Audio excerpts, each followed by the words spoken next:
que vous connaissez.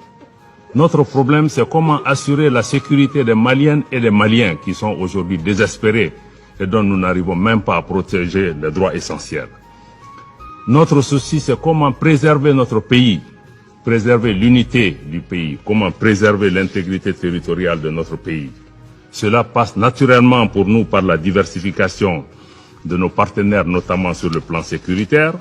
Et je rappelle encore une fois que le Mali a le droit de choisir ses partenaires et il le fera en toute souveraineté, en toute responsabilité, comme chacun des pays autour de cette table.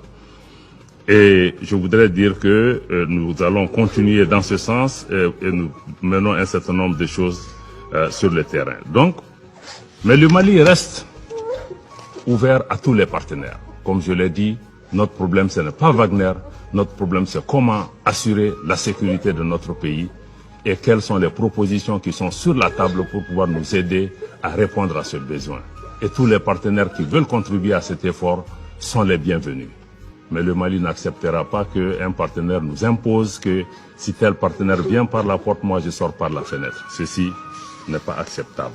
Mais je dois encore une fois le rappeler que les grandes opérations d'envergure qui sont en cours au Mali se font dans le cadre du respect du droit international humanitaire comme des droits de l'homme. Et je salue les investissements qui ont été faits par les Nations Unies et par beaucoup de pays autour de la table ici pour renforcer les capacités des forces de défense et de sécurité du Mali. Je tiens aussi à rappeler que dans le cadre de ces opérations, le Mali respecte les droits de l'homme, pas pour faire plaisir à des partenaires étrangers.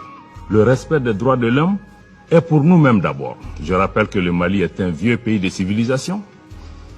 Le Mali a enregistré une constitution dans le Moyen-Âge en 1325, la constitution de Kouroukanfouga, qui donnait une importance particulière au respect des droits humains.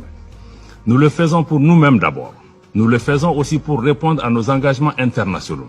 Nous le faisons parce que nous sommes conscients que la lutte que le Mali est en train de mener contre le groupe terroriste, nous ne pouvons pas la gagner en violant les droits. Nous avons besoin de gagner les cœurs et les esprits des Maliens pour pouvoir. Le Mali n'a absolument aucun intérêt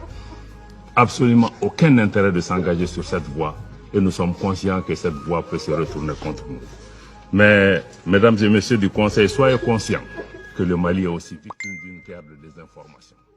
Une guerre de désinformation qui vise justement à punir le pays pour ses choix.